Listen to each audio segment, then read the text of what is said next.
بسم اللہ الرحمن الرحیم۔ نوجوان ساتھیوں، دوستوں اور بھائیوں، نفع بخش سودا اس عنوان کے تحت میں آپ کو جو قصہ بیان کرنے جا رہا ہوں اور اس سے ہم کو کیا سبق ملتا ہے اس کو آخر میں بیان کروں گا۔ حضرت ابو طلحہ انصاری، جن کا نام زید بن سہیل تھا، بڑے جلیل القدر صحابی تھے۔ آپ کا شمار کبار صحابہ میں ہوتا ہے اور اللہ تعالیٰ نے آپ کو بہت سی چیزوں سے نوازا تھا اور بہت بڑے سخی بھی تھے۔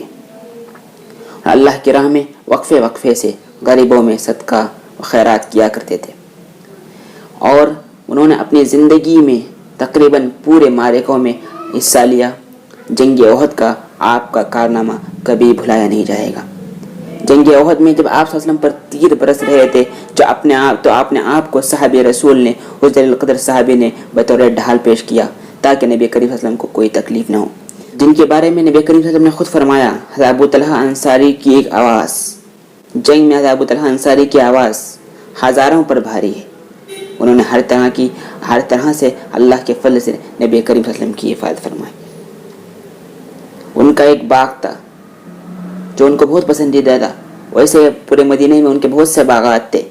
جو مسجد نبوی کے سامنے باغ تھا اس کا نام برحا تھا، جس کنویں کا پانی بہت میٹھا تھا اور وہ اس باغ کو بہت پسند کیا کرتے تھے۔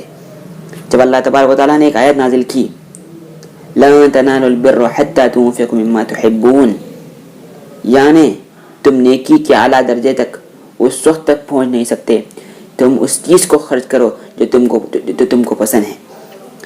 تو جیسے ہی انہوں نے یہ آیت سنی تو فوراً دربار رسالت میں حاضری دی۔ نبی کریم صلی اللہ علیہ وسلم سے عرض کیا کہ اللہ کے رسول، جو مسجد نبوی کے سامنے باغ ہے وہ مجھے زیادہ پسندیدہ ہے، اس کو میں اللہ کے راہ میں خرچ کرنا چاہتا ہوں اور اس کو میں آپ کے حوالے کر رہا ہوں، آپ جسے چاہیں وہ باغ بطور صدقہ دے دیں۔ نبی کریم صلی اللہ علیہ وسلم فرمایا، اے ابو طلحہ انصاری، تم نے تو بڑا نفع بخش سودا کیا ہے۔ تو آپ صلی اللہ علیہ وسلم نے حکم دیا کہ اس باغ کو اپنے غریب رشتہ داروں میں تقسیم کیا، تو فوراً انہوں نے نبی کریم صلی اللہ علیہ وسلم کے حکم پر عمل کیا۔ تو میں آپ کو دو چیزیں بتاتا ہوں، اس واقعے سے ہم کو دو سبق ملتا ہے۔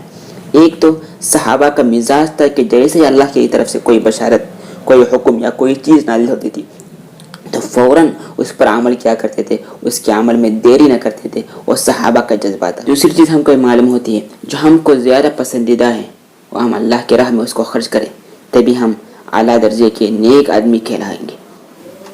اس واقعے سے ہم کو تیسرا سبق میں یہ ملتا ہے کہ ہمارے مال میں سب سے پہلا حق ہمارے غریب رشتہ داروں کا ہے۔